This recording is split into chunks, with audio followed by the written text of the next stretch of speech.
New Thinking Aloud is a non-profit endeavor. Your contributions to the New Thinking Aloud Foundation make a meaningful difference in our ability to produce new videos.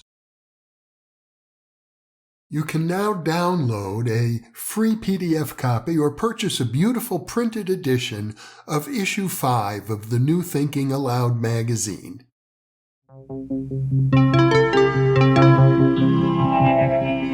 Thinking Aloud. Conversations on the leading edge of knowledge and discovery with psychologist Jeffrey Mishlove.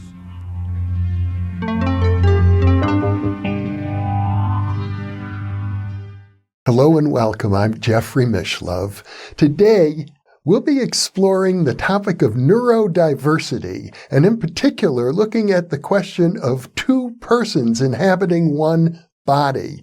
I'm with Annika and Tristan, who have come to Albuquerque to be with me from some distance. And Annika and Tristan have requested that I not even mention their last names because there's some concern for their safety. We're dealing with a relatively rare phenomenon, but a phenomenon that is completely human. Welcome, Annika and Tristan. Thank you so much for having us, Jeffrey. Yes, thank you. We appreciate it. It's a pleasure to be with you. I should let our viewers know that you're here in my little studio in Albuquerque. You're going to be here for a few days. We're going to have a chance to go into great depth, I expect, over your life story, your individual life stories, and how it has come about that the two of you seem to be sharing a single body. But for now, rather than reveal everything all at once and go into your life histories and your story, I'd like to focus on the question of what it's like actually sharing a body. Sounds great. Yeah, we'd be happy to go into all the details. Okay. I appreciate it. But we're going to need to establish a few biographical facts. For example, Annika came into this body when Tristan was 22 years old. That's correct. I was 22 years old, and then Annika entered my body through a process, and eventually she grew and grew as a soul, as a consciousness, and eventually took over the body from me. And then she took over, and I ended up gone for a while, and then she had the body on her own for a bit, and then I came back. Mm-hmm. So now we're together. Yep. We should also establish the fact, Tristan, that the body has been transitioned. During a period of time when you vanished for about 5 years and Annika was in sole possession of the body, she went through a gender transition. That's correct. So it was about 8 years after, so it was around age 30 as far as the body. I took it over, and then it didn't reflect my soul, and so I ended up changing the body to better reflect who I am as a person. And then after an absence of some 5 years, Tristan returned. Yep, that's right. After 5 years, I kind of experimented things with altered states of consciousness, and then all of a sudden he came back, and we had to deal with the reality of being two people, two souls, sharing a body. And that's how we've lived ever since. And how long ago was that? That was 2021, so it's been about three years or so. So for 3 years, you've been, you could say, cohabiting. Yes. And we also cohabited the body before when I first entered his body, and we cohabited for about 8 years. Mm-hmm. But we were very much aware of what was going on and kind of in denial about it. So then after Tristan came back, and I had gone through all of the spiritual work and all the understandings that I needed to go through, when he came back, it was very much we understood our situation. We had to deal with the reality of it. And so that's what led to today. Now, I can attest, I've been with you now for quite a few hours, and I've known you now for many weeks. Mm-hmm. You seem to be a well-integrated dual person. Yes. We're pretty good. and you seem to be comfortable with yourselves, but it wasn't always this way. No, it was definitely not always this way. I struggled with it a lot as a materialist and as an atheist. I grew up in a very scientific and engineering sort of household, and I didn't really believe in souls. I thought that, you die and that's it. But then Annika kind of changed all of that for me, not in a way of where I changed beforehand, but I had to deal with the reality. The data changed. I had to deal with the fact that there was somebody sharing my body with me. I had to deal with the fact that she could just take the body and go and do things with it that, that I didn't want to do. I've been a lifelong vegetarian, for example, and she's not so much. And that has been a really hard thing to adapt to. So yeah. It's been a process. It's been a learning process for the both of us. Along the way, for example, you sought psychiatric help. Yes, I did. We've been through therapists. We've been through the medical system. And frankly, the medical system doesn't really know what to do with us because we are such a rare and unique case. And they think it's some sort of dissociative identity disorder, but at the same time, we don't have some of the hallmarks that maybe describe it, such as only switching when there's triggering and things like that. So yeah, we've been through the system and they don't know what to make of us either. So we ended up realizing that we had to do this alone. We had to figure this out as we went, and we didn't really have as much help as we would have liked for there to be for people like us. And it's also fair to say that along the way, you've encountered a few other people who are in a similar situation. Yes, it's actually probably a lot more common than people think, because I have run into a lot of people who are sharing bodies or in multiple soul situations. Some don't just have two, some have many more. And also see themselves as this is sort of a spiritual matter. This is a matter of souls. And some people, trade the body kind of like halfway through life. And there's even a word for it. There's like walk-ins. So even in sort of spiritual literature, there's been talk about this for ages. And so, but mostly we hide because of our fear for repercussions, for, hate and employment and everything else. We basically just hide in society. But, things are changing now, and we want to be more open about this experience because it is really important for humanity as a whole to understand that consciousness is a lot more complicated than what scientists have traditionally thought. Mm-hmm. Obviously. Yes, obviously. I mean, as a parapsychologist, I've been dealing with that for the last half a century. Yeah, absolutely. But your situation, even for myself as a parapsychologist, and I've interviewed so many psychologists who have dealt with what used to be called multiple personality, and so on, it's still a head scratcher. Yeah, that was the interesting thing is going through the medical system, even doctors were kind of hush-hush about it because some doctors don't believe that it's even a real thing. They think that the person's either making it up or that they're acting or something like that, which isn't the case. We actually have to contend with the situation. We have to deal with it. We don't have the luxury of believing or not believing. We wake up and immediately we have to coordinate sharing the body. We have to coordinate life and who wants to do this and who wants to do that. So the medical system is definitely behind the times, or at least in the dark ages when it comes to matters of consciousness, because there is that prevalent materialistic sort of approach in society that doesn't quite explain consciousness. We're going to go into your personal histories in a different interview, but what I would like to focus on today is the process that you went through from a time when everything seemed chaotic and disjointed and you didn't know what was going on to the level of satisfaction and integration and balance and coordination that you've achieved after, I guess would be fair to say, years of struggle. Yeah, years of struggling.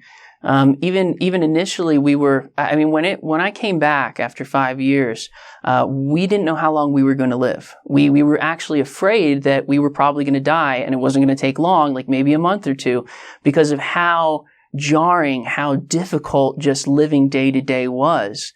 We ended up getting like anti-choking devices and putting them in every room because one of the first challenges we faced was choking on food. One person would be eating, the other person wouldn't realize because they were out of the body. They'd step in and immediately start laughing or talking, and the food would get sucked down the windpipe. So there were very real physical concerns that we had and challenges that we had to overcome, including like making rules and stuff. Like we had to make rules and kind of like navigate this and say, if someone's eating or is about to eat, like you can't switch the body. It's like we had to navigate this both on a personal level and on a physical level. How do you do that? How do you know who's going to be in charge of the body at any given moment? We don't. It's sort of like you can kind of feel them coming in. And so you feel this sense that something is moving into you or moving through you. And then that's usually a sign, okay, I should let go of the body and give it to them. And so it's this very sort of almost like being tapped on the shoulder, but instead it's a full body sensation. And then I, give the body to her. Which he just did. Yeah.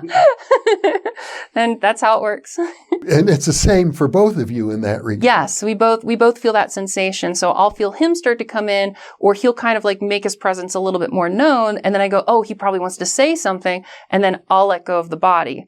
And it's a little bit easier when we're talking to each other because we're much more focused on each other and aware. But when talking to other people, it can be a little bit of a challenge because we're trying to be aware of you. And then we're also trying to be aware of each other and trying not to like overtalk each other or, accidentally come in, because then things get really messy. So when one of you is in the body, where's the other one? They are in a meditative state. So, sometimes they can be completely removed from the body. So Tristan just left the body completely. Like he just moved outside of it and he reduced his presence in the body completely. So now it's just me. But then if I let go of the body, and okay, so now I'm in the body. It's very jarring too, because you're going from a state where you don't have access to the senses, and you're very much in this very strange state of consciousness, and then you're coming back into the physical world. So it's jarring for us, because the other person can literally just drop the body on the other person, and then they have to deal with this in their immediate surroundings and have to take in everything that's going on. So it's definitely overwhelming. Is it possible that you could both leave the body at the same time? Yes, we can, but then the body just flops on the floor. Yeah. So we can both reduce presence, but it's sort of just like laying down or being reduced. And if we do it while standing, the body just will crumple, just falls onto the floor. But I assume the autonomic functions continue. Yeah, autonomic functions continue. So the body, although we do have issues where the other person might not be aware of. So like, for example, if I'm walking up a hill and I'm like, physically exerting myself, and then I give the body to Tristan, it'll feel like he feels like he's suffocating. So he'll be like, I can't breathe. I don't understand why, because he wasn't the one exerting that physical sensation.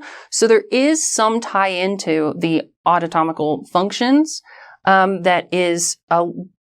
that we have to be aware of, because we can suffocate each other. We can cause each other to experience like physical symptoms that are very uncomfortable if we switch the body at inopportune times. Obviously, it's a gradual process. There was a 8-year period when you, Annika, first entered into the body, and Christian only became very gradually aware of your presence at all, and you only became gradually aware of yourself as a person, I gather. Yes.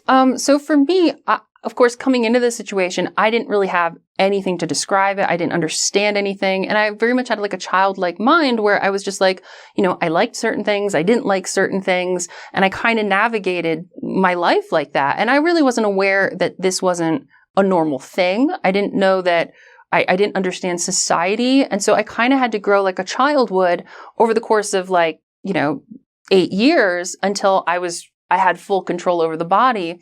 And then when he left, I really struggled because I had so much fewer experience than he did. Like I just was not experienced with people or society or the way things are structured. And so I made a lot of not the best choices and was very naive and very innocent. And it was a real struggle. It was a really big challenge. But you had the wherewithal to undergo a gender change. Yes, because I did want the body to reflect me. And I think we were also both confused because he was aware that I was a girl, like around, I think I was like 6, 7, 8, he became aware that I was female, and he was like, was very confused about it. And so we started making changes, if you want to comment on that. Yeah. One of the things is that she was really happy. And that's kind of the trail that I followed, is that by starting to do little changes like makeup or, shirts or things like that, or clothing, she expressed that she was happy, that she enjoyed these things. So I kept doing more and more because I wanted to make her happy. I wanted to make her comfortable. I wanted to live alongside her. Even though I wasn't completely aware of what was going on and the full ramifications of it, I was aware that there was some sort of component. And I did see her for a time as me, because I had no understanding of this otherwise. But I was wrong, because then eventually my consciousness left, and I lost 5 years. And I started losing more and more time as she took over the body. At first it was just hours, and I used to keep a log of every hour of my life. Just because I started noticing I would lose an hour. Then I started losing 2 hours. Then I started losing half a day. Then I started losing days and then weeks.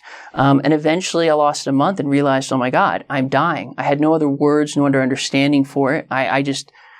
To me, it was dying. You were leaving this reality. You were leaving this world. And you had no control over it. No control over it. It was as if she was more powerful than you were. Yeah, it was that she was happy, she was enjoying life, she was socializing, and we can fight over the body. It's not necessarily, if we were not loving and compassionate towards each other, it would be a fight over who has control over the body. And there's been times where we've had disagreements, and where it has been a little bit of a struggle, and it's not enjoyable because we're equals. We're 100% equal. She has an equal amount of control over the body as I do. So you're wrestling, basically two souls wrestling over a single body, and that just doesn't work. You can't function like that. And so, we've have compassion and love for one another, and we've made it work for each other, and have kind of turned the body into a timeshare. And if you didn't have that love for each other, it would be like a prison. Yeah, it would be like a prison. It would be very much in service to self. It would be someone trying to subjugate the other person and trying to tell them what their reality is and who they are, and because it becomes a mental game at that point. And you're trying to convince the other person, maybe like you're not real, or you're not an actual person, you're not a human being, you're just a component of me. Like there's lots of different ways to approach a situation like this, but Tristan is a very loving person. He's, if you want to talk about it, yeah. So my mom named me after a veterinarian in this one book called All Creatures Great and Small. And she instilled in me compassion towards all living beings, all living everything, including, and then I was also raised on Star Trek, and, to seek out new life and new civilizations and the moral ramifications, the ethical ramifications of being in situations that are unfamiliar. And so when I realized the situation I was in and realized the moral and ethical ramifications of my choices, I made them as a person who wants to help others and do the right thing and be conscious of all living beings. And she's a living being, so I had to adapt. There was this character in Star Trek: The Next Generation. I think they called her a symbiote. Yes. Oh, okay. So that's Jadzia Dax from Deep Space Nine. Okay. And yes, she was kind of my hero, because, she actually had, because she had that symbiote in her, that symbiote lived multiple lives through other people, and they became like this intertwined relationship. And so, yeah, absolutely. It's sort of one way to think about your current situation. Yes, exactly. Yeah.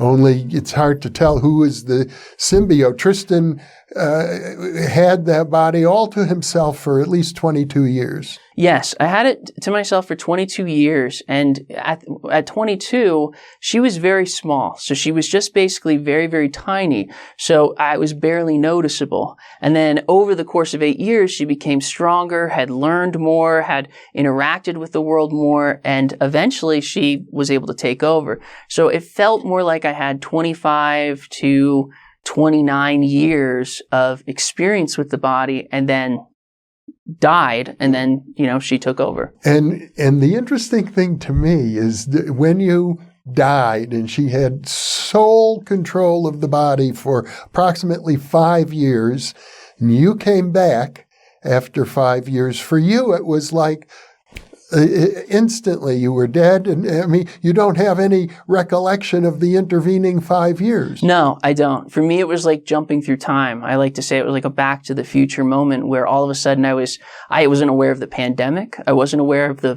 political situation in the country. I wasn't aware of anything. And I was incredibly confused. I didn't even know the place that I was in. I was in a strange home that wasn't mine, that was decorated. And I struggled so much with trying to understand my reality because of that jump. Nothing made sense. And it took us time over the course of just the first year to kind of make sense of it, and for me to kind of understand and get caught up on current events. And I went basically from the Obama administration to the Biden administration, missed all of Trump, and so I had a lot of catching up to do, which I did very gently. I kind of eased him into the political situation, and I had to tell him, like, listen, we have to wear masks, it's a pandemic. And it was a very stressful situation. Yeah, and the other thing too was that 5 years is a long time, especially when she was growing and learning. So when I came back, she was very much a stranger to me. So I didn't know the kind of person she had become. I didn't know who she had grown into. It was like, somebody, then you see them 5 years later, you don't really know what kind of person they're going to be. And so I was afraid too that, she might hurt me, or she might, I don't know, mentally, I wasn't sure, manipulate me or something like that. And so. And furthermore, the body wasn't the same. Yeah, the body wasn't the same either. And I struggled with walking. I struggled with just moving the body, navigating it. And also society no longer saw me as a man. And so I also had to adapt to how the rest of society and other people saw me. And for the first time in my life, I was a ghost. People don't. They always tend to see Annika first, and they think, I must be either not real or I'm some sort of just a voice. But no, I'm a real person who lived my life as myself. And then all of a sudden, now only Annika was being seen, and I was sort of a disembodied spirit. That has been one of the most difficult things, because I became much more isolated because I couldn't go out and make friends. A family had to learn about this. It was a very difficult thing.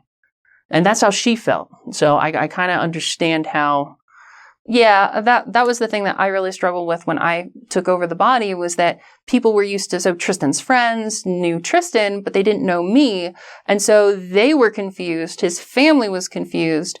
And they were also grieving him too, because on a sort of spiritual or psychological level, they knew that I wasn't him, but they didn't have the words or the understanding to be able to navigate that. And so they were grieving the death of somebody, but there was no body to bury. So it became a really difficult challenge for everyone, and not just us. Well, let's go to the point in time when Tristan disappeared, or died, as he puts it. At that point, you're in sole control of the body, Annika. Did you have Tristan's memories? No. And the other thing too is you don't know what you don't know. So sometimes I would think, oh, well, I know that Tristan may have done this, but I wouldn't know how to do it. Or I wouldn't know, like, certain social norms or certain aspects of society. I wasn't aware. So I was just ignorant of things. So yeah, I don't have his memories. Some memories we share because we were both there at the same time. But if you're not here, if you're not in the body, if you're not experiencing it, you don't have the memories of it. So 22 years of life that he lived before you showed up at all. Tristan has those memories and you do not. Yeah, so I went to high school, had a relationship. I went through just normal 22 years of being a male and living my life. And that did not translate onto her at all. Yeah, I don't know what it's like to go to high school. I don't know what it's like to have a normal childhood. From my perspective, what I experienced was my childhood, and I didn't know anything different. And so when I was thrown out into the world, because the body was an adult, I was seen as an adult. So it was really like a do or die situation, sink or swim. You either have to, adapt to your situation and survive, or you don't. And that was the challenge I faced. And if I recall, Tristan was earning a living as a software engineer. Yeah, exactly. And she didn't know how to do that. I didn't even consider the idea that I could go to college and get an education because I just wasn't aware of it. It took me about right at the end of those 5 years, I started having an idea of oh, college, I could go to college, I could get educated. And then all of a sudden I was well, I could learn STEM. And I started studying multiplication tables. I started studying division. I started going on websites and try to get a kind of go through high school, an abridged course. And I was looking for courses just so that I could prepare myself for college. Because I wanted to do something more with my life. I wanted to help others. You have good language skill. And I love people. I'm a people person. I'm an extrovert. I love people. So I wanted to talk and interface with people. I'm more of an introvert. People aren't really my thing. So now she handles all the social situations, which is nice from my perspective, but at the same time, it is a little bit lonely. Mm-hmm. Well, you're able to switch back and forth very quickly. Yeah, it was learned. Yeah, it was a process. So that was part of the struggle you went through, is to understand how you could do that. Yeah. So when she first came into the body, the switches took a much longer period of time because we weren't aware of what was going on. We weren't used to feeling each other. And of course, society doesn't see this as a real thing. So you don't have anything to fall back on to understand this process. So it would take maybe a few minutes and all of a sudden I'd feel oh, what just happened? I don't understand. I lost some time there. 5 minutes, 10 minutes. What happened? Why am I suddenly in the kitchen now? It was very disjointed and jarring, but we still hadn't learned what was going on at that point. When I came back, she'd spent 5 years, full control of the body, totally used to having it. And so suddenly we were kind of fighting over the body initially, just because we were kind of unaware of how to do it. And we were glitching, we were, rocking, we were ticking. The brain was under an incredible amount of stress because we weren't doing it correctly, basically. We were just, the body was very much disabled during that time period. Now, this is where I think it gets really interesting because most normal people, like I'm a normal person, I don't think about my body that much. Right. It's I'm not aware particularly, am I focusing on this finger or this hand and not this hand, or one part of the brain and not another part of the brain. But I gather, as you've described it to me earlier, you are very much aware of each part of the body, and sometimes you're both sharing different parts of the body at the same time. Exactly. We're really aware, and we had to be, because otherwise the body becomes disabled. If we both try to take over the body and we're not actively trying to share it, it definitely becomes disabled. It becomes torturous for the both of us to even be in the body, because the body is so there's just too much going on. There's conflicting signals being sent to different body parts. There's conflicting parts of the brain too. And we're also very aware of what parts of the brain that we're in as well. And we've had to just become aware in order to survive this. So I'm aware when he's in a certain part of the brain, and we can help each other navigate to different parts of the brain, or have a higher percentage of presence in different areas of the brain. So it has been just a process of a sort of a trial by fire. You just have to learn this in order to survive. I'm under the impression from what you're saying that there are probably individuals in mental hospitals right now who are experiencing what you described, glitches and tics. Absolutely. And from the outside, it seems like this person has become catatonic or dysfunctional in some way completely, but they're having the same struggle that you successfully navigated, and probably, I'm going to guess, maybe only one pair of individuals in 100 can navigate it successfully the way you have. Right. There's tons of people out there that don't know, like, because doctors don't understand this. They're not even sure if it's real. There's not a lot of studies done on this topic. So there are people right now struggling with this, struggling to navigate it. And so, like, what's really been interesting is when we're out and talking to people, people will come up to us and be like, hey, I think I'm in a similar situation. I haven't told anyone about this, and I'm really struggling with it. Do you have, like, advice? How do you switch? How do you do this? And just to see the improvement in their lives when learning about this and learning, like, how we've navigated it has really, really helped a lot of people, which is why we want to be more open about this, why we want to share our experiences, because the medical community needs to know about this. They need to understand consciousness in a different way. They need to start looking at it a bit differently, because otherwise you do end up with people catatonic or not able to hold a job or not able to survive in society, or, you know, disowned by family because they're struggling with this switching process that they may not even be aware of. So it's way more common than people think. It's way more common. So. And to my understanding, in the literature of what is now called dissociative identity disorder, there isn't anything about two, as they call them in the literature, alters, switching back and forth so rapidly. It's just not known. Yeah, it's not known to do rapid switching, and they tend to view it as if you're rapid switching, you're in some sort of traumatic situation that is triggering the brain trying to protect itself, which isn't our case at all. Because we'll switch for, like, to eat individual Skittles, like our favorite flavors of food and things like that. So it's like there's no triggering happening that's leading to this. We're just sharing the body as you would anything else. Yeah.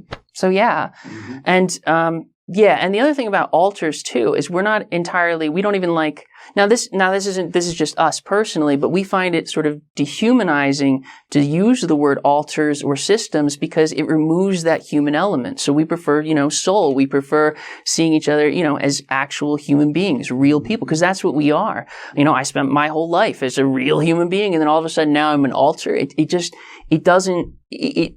takes away that human aspect, mm-hmm. and it makes it very easy for you to abuse yourself and to abuse the person you're living with and sharing the body with. And that's just us. Some people prefer those terms, but for us, it's like that was one of the first things we were like, this just doesn't work for us. From your point of view, you are two souls yes. inhabiting one body. Absolutely. Yeah. And we can't see it. That's the hard thing to convey to other people too, is because they're used to seeing a body and thinking one person, and meanwhile we're two fully formed souls, two individual people.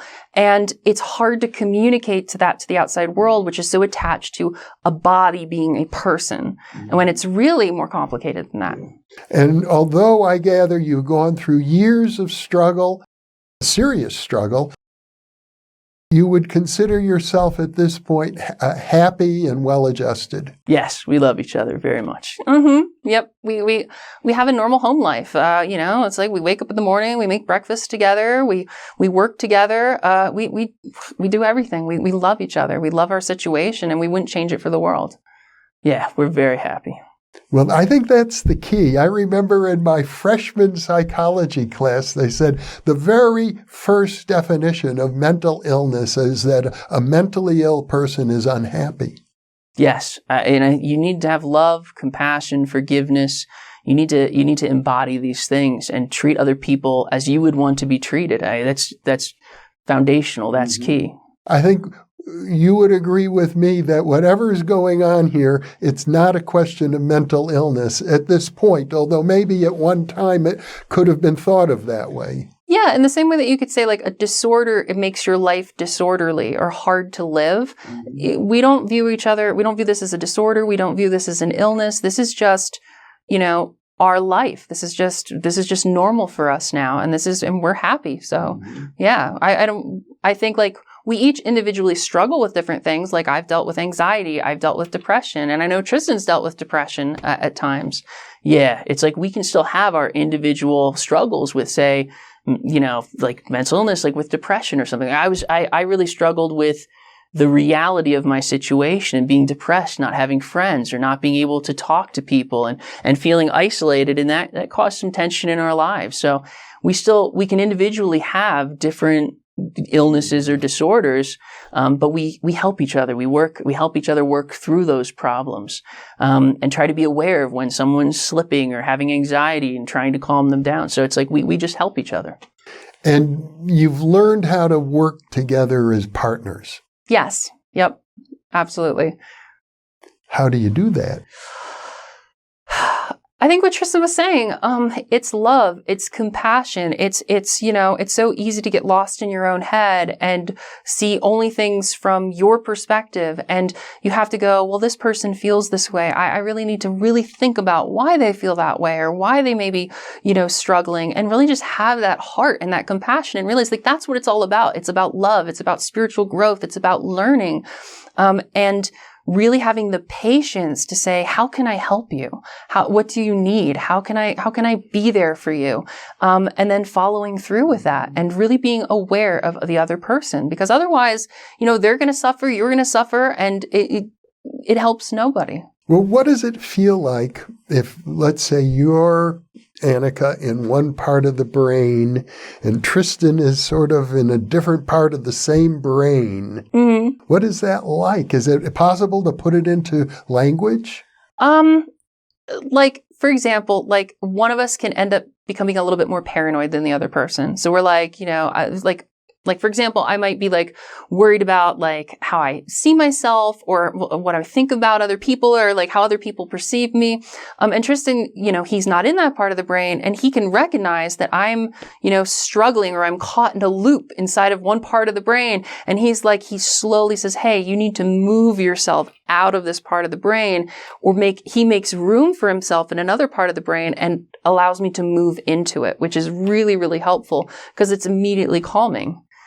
One person can be very, very high and the other person can be very not high at all and can be very, very aware and very critically thinking and everything, while the other person is just completely loopy because they get caught in whatever part of the brain that's affecting. And meanwhile, the other person is kind of avoiding that area of the brain. And so you end up with this very strange dynamic.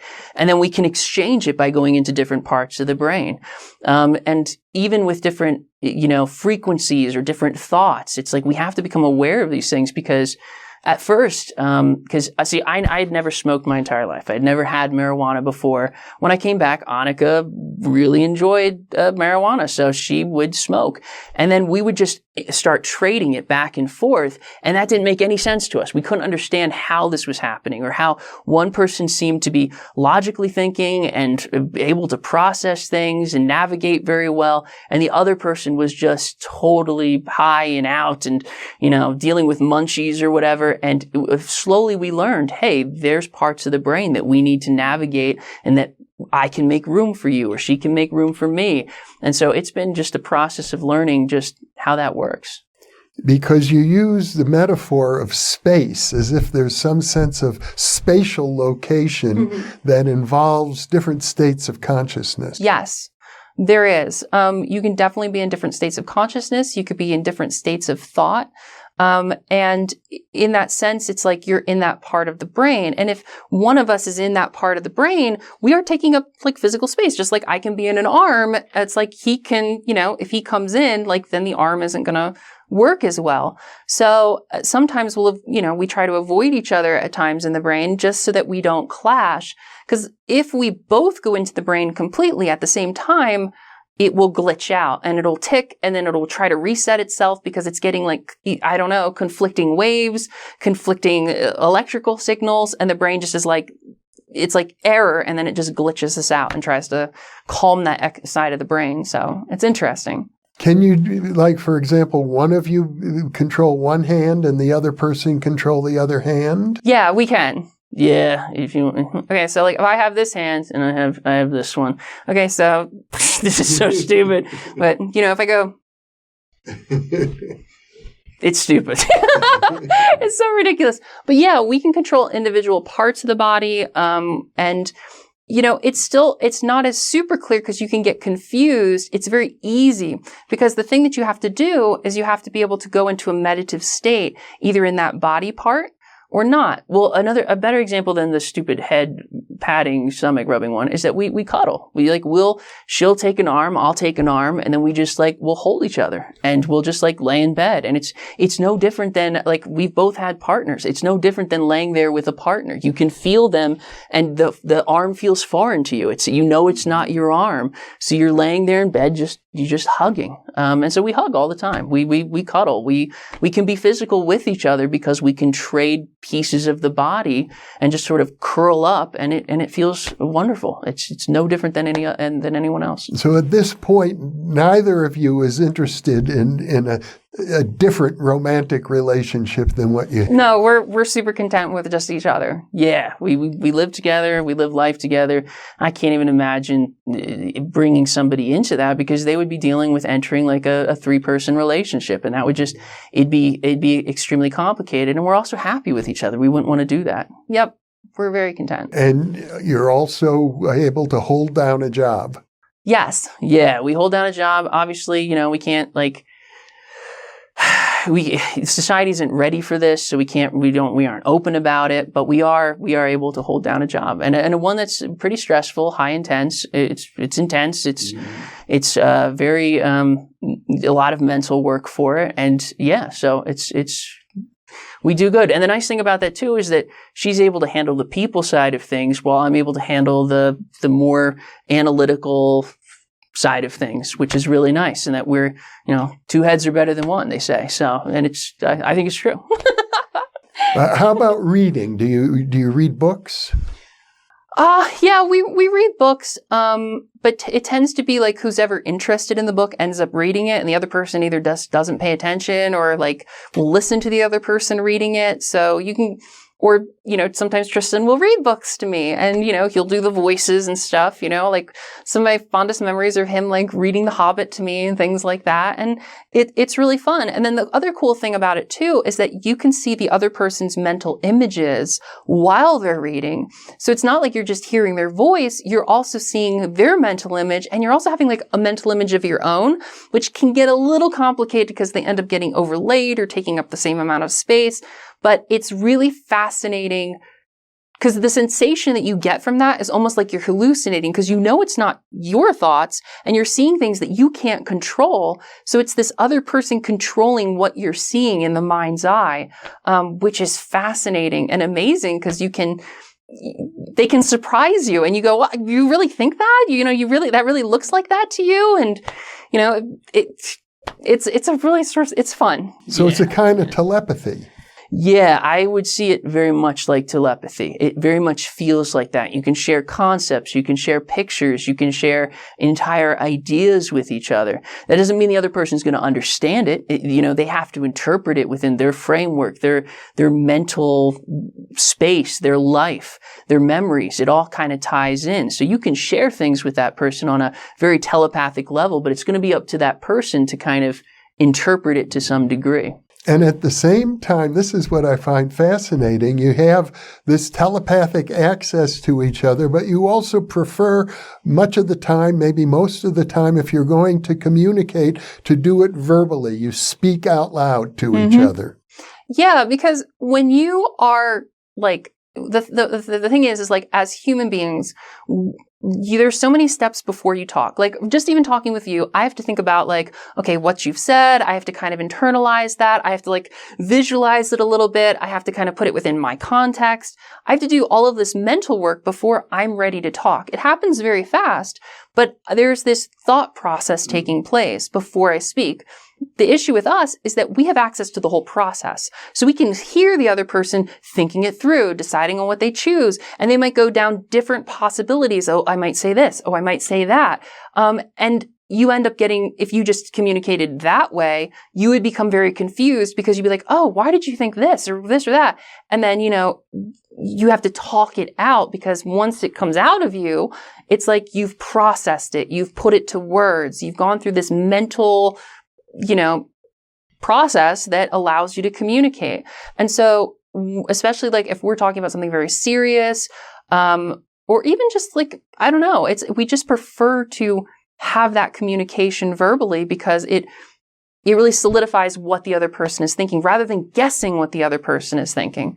So it's complicated. There's so much more to talk about. For example, when, let's say, Tristan is out of the body, Right. Annika. If you have control of the body completely, and Tristan is out of the body, you notice that he's to your right or to your left or in front of you or behind you. Yes. So when this happens, if like say I leave the body, and which I'll do, and so I can see him. So like visually, he's over there right now. Now, what he's really doing is he's kind of making me like, hi. He's making me hallucinate a little bit. So he's like going into the mind's eye and projecting that outwards. So I know he's in a part of the brain that deals with that. So I know he may not be like physically there, and that he's lowered his presence in all the other areas of the brain, and he's just focusing on constructing himself there.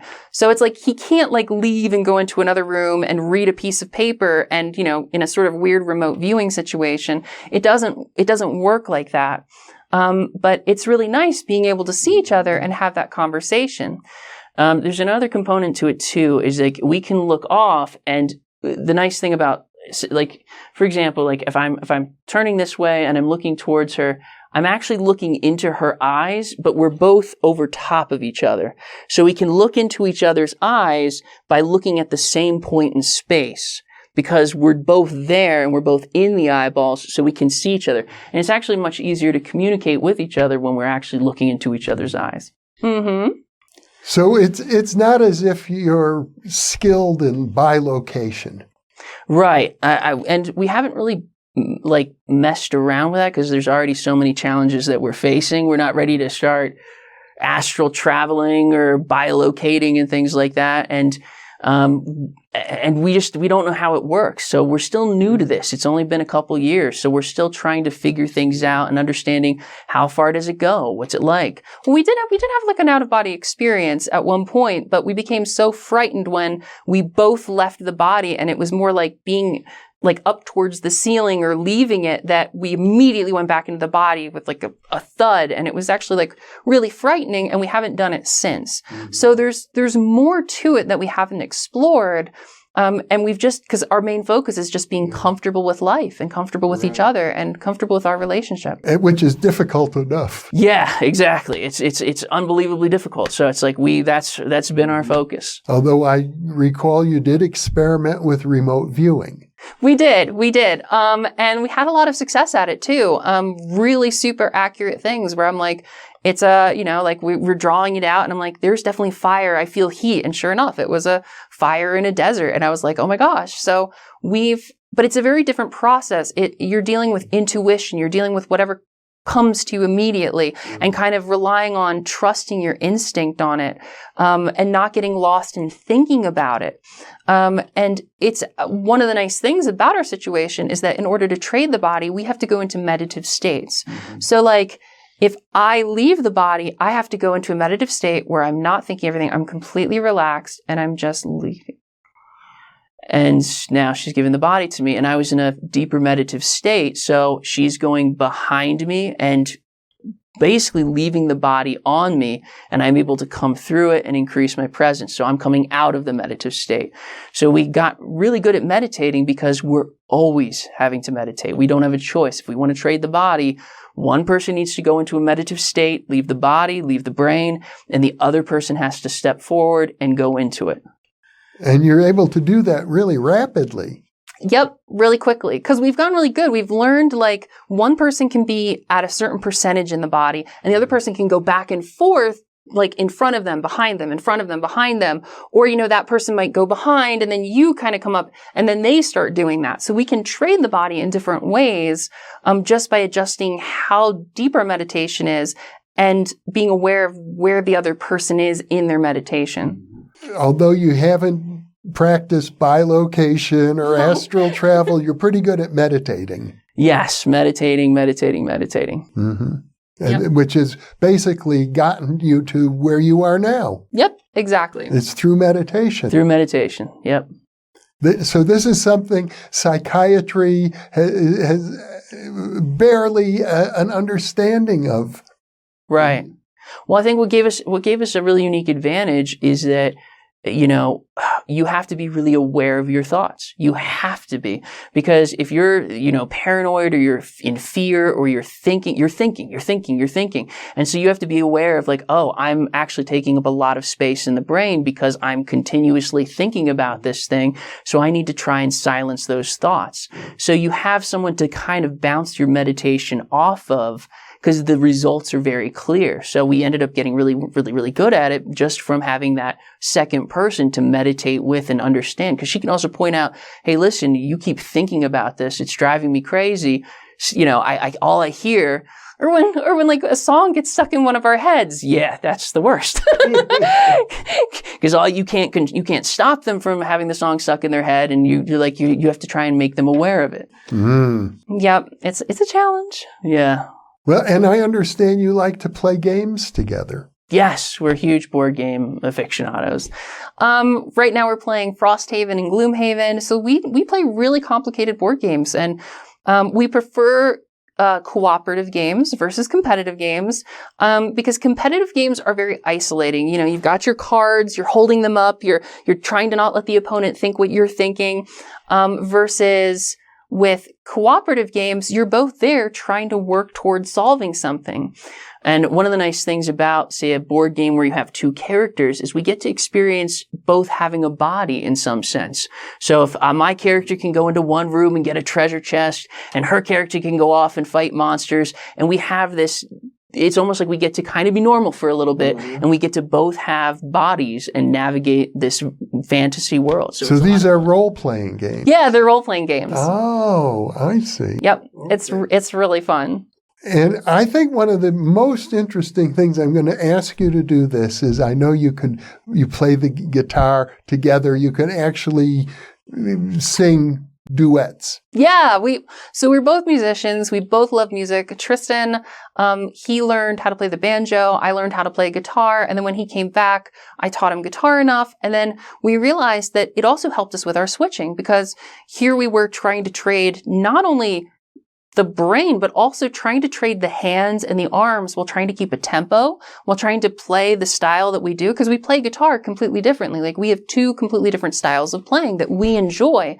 So it became this process of how do you let go of the body and give it to the other person while allowing them to continue playing the instrument while they're behind you. It became this really complicated process. Not to miss a beat. Yes, and not to miss a beat, or to not accidentally, come in and mess up the other person's ability to recall the lyrics too, because that was one of the things we struggled with, is the other person would come in and mess up the other person's ability to remember the lyrics, or would accidentally blank out the short-term memory. So it became this sort of a really fun way to practice switching the body. Well, what I'd like to do is ask you, we'll take a little break and go get the guitar, and we can conclude this interview with a duet. Can we do that? Absolutely, sure. Okay. Yeah, we'd love to. Great. Okay, we're back. We've got the cameras back on and the mics on. And so you're sitting here with the guitar. And as you explained, this is one of your disciplines in a way. Yes, yeah. Playing the guitar together helped you to develop harmony. Absolutely. Harmony. That's a perfect way to describe it. It became sort of this thing where I've always loved guitar. I love writing songs. And so does Tristan. And so, like we talked about, like, he originally learned the banjo. And then when he came back, I had learned how to play the guitar in the meantime while he was gone. And then slowly I helped him learn guitar. And then we started using this as sort of a therapeutic way, but a way to bond with each other. Because music is, it's the great unifier. It's wonderful to play with other people. So we slowly learned how to trade the guitar back and forth while trading the body, while trading the vocal cords. And it became this process. Now, at first, we were terrible, and we would glitch out the brain, we'd glitch out the body, and like, we had to learn how to do this over time. So it's been a process. Okay, so I can go into it. So if I have the body, so this is my style of playing. We have two different styles of playing. So the first style, mine is basically like this. So I play the guitar like this. So I have the body, I'm just playing the guitar, and I don't know it as well, so mine isn't too complicated, I'm just strumming. And then if she takes over the body, I'm going to give it to her now.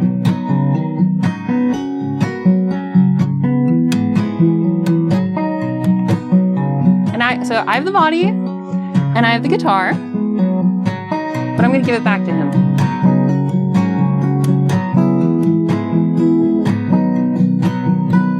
So that's how we do it, switching it back and forth. And there's a lot of challenges to it, but we've made it work, and it's now one of our favorite things. So this is a song we wrote together that talks about our situation. So you ready to do it? Yeah, and we're going to look at each other because it's easier for us to sort of visualize it.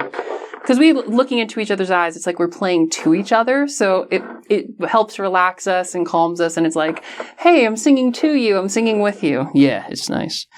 All right, you ready? Yep, let's do it. All right, here we go. Anyone start?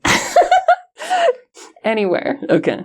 So I'll start. Okay. And I didn't have no folks to guide me, so a child so wild, the devil left me alone. Oh, bless his soul. Can you believe I'm here with you and you're here with me? And can you feel me relying on you as you're relying on me? And I don't know how, but you're hearing my sound. And I don't know how I ever lived. I messed up. It's okay. Listen, it might take a few takes. I'm just nervous. I know. It's okay though. You got this. You got this. You're going to be fine. Okay. Thank you. All right. Let's try it again. All right. Okay. From the top. All right.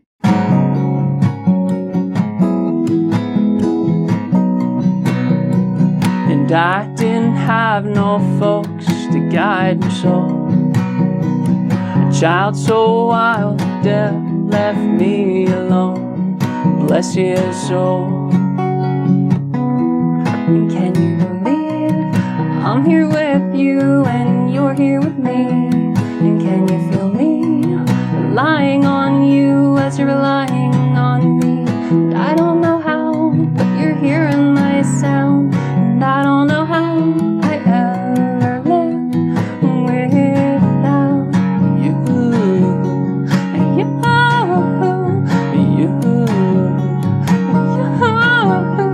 And all them kids, well, they grew and bloomed, but me, you're the lady who tried leaving town, but my town, well, it left me, or so it seemed. And can you believe I'm here with you and you're here with me? And can you feel me relying on you as you're relying on me? And I don't know how, but you're hearing my sound. And I don't know how I ever lived without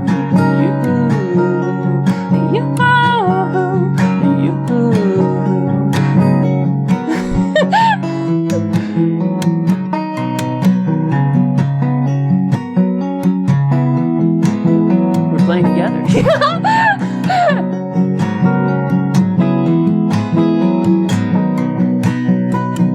For my sin, I reckon I had to atone. The sky fell in and the water washed my bones down the road. And can you believe I'm here with you and you're here with me? And can you feel me relying on you as you're relying on me? And I don't know how, but you're hearing my sound. And I don't know how I ever lived without you.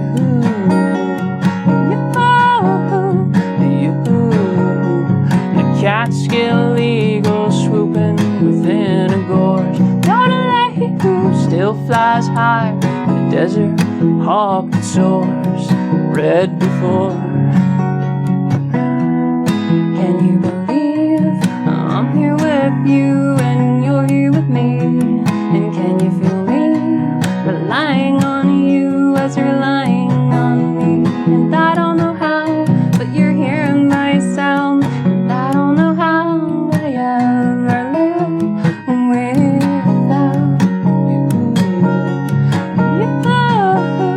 Okay, ready? Let's do it together. All right, we're gonna both play the guitar at the same time with each other.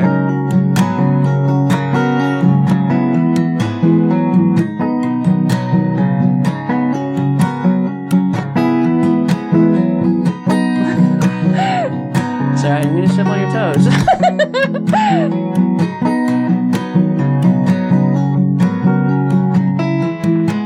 Aww. And he left. Hi. And I don't know how I feel this way. And I don't know if it's you all the time of day. It's making me strange. Can you believe I'm here with you and you're here with me? And can you feel me relying on you as you're relying on me? I don't know how, but you're hearing my sound. And I don't know how I ever been without you.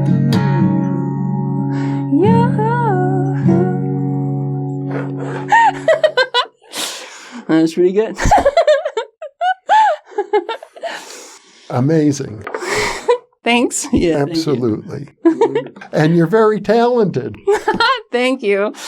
Yeah, a lot of practice, a lot of it not working out, but it's really enjoyable. It's a way for us to bond, and the best part is we can feel each other's emotions. So it's a very emotional process. It's really nice. Did you want to try it one more time? So that way there's 2 takes. Yeah, we can do that if you want. Because I know we went to like the musical part after the second lyric.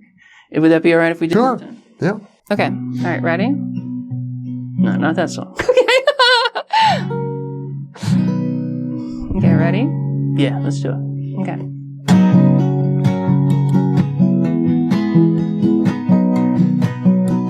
And I didn't have no folks to guide my soul. A child so wild that left me alone. Bless his soul. And can you believe I'm here with you and you're here with me? And can you feel me relying on you as you're relying on me? And I don't know how, but you're hearing my sound. And I don't know how I ever live without you.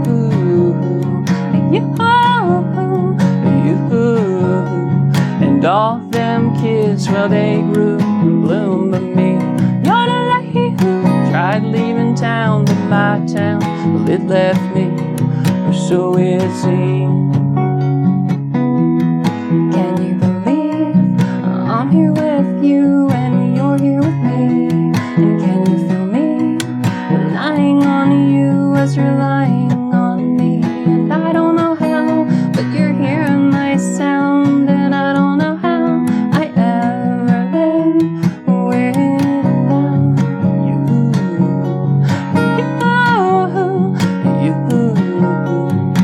For my sin, I reckon I had to atone.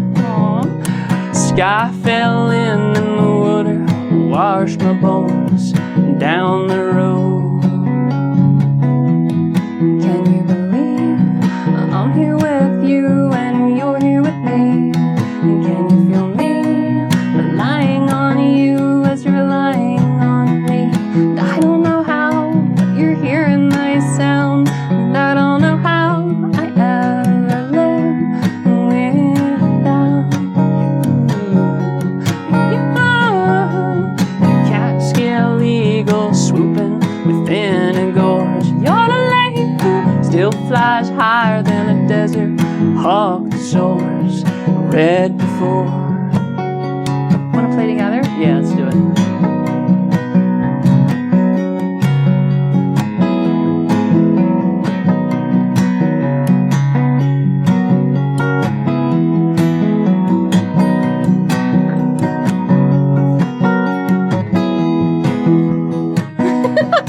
Sorry. It's okay.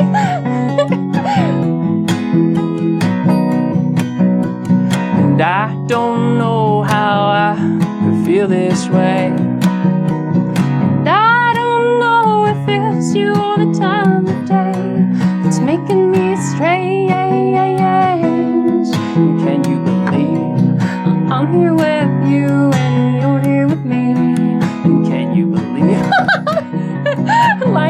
as you're lying on me. And I don't know how, but you're hearing my sound. And I don't know how I ever live without you.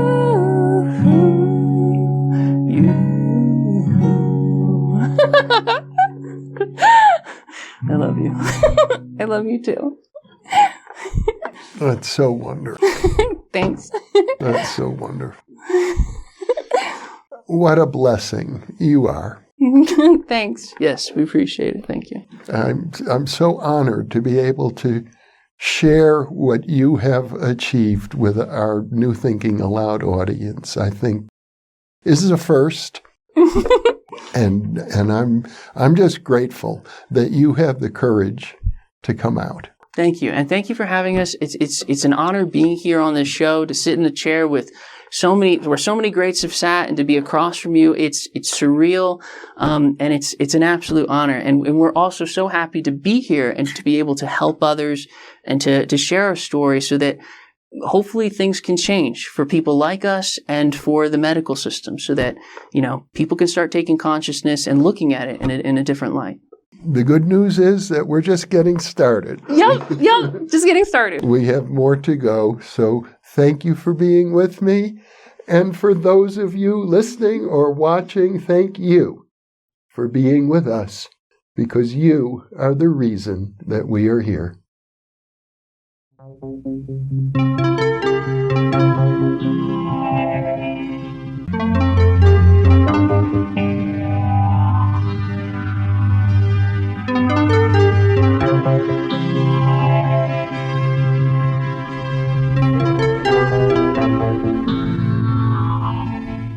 Book 2 in the New Thinking Aloud Dialogues book series is a tribute to parapsychologist Russell Targ, celebrating his 90th birthday.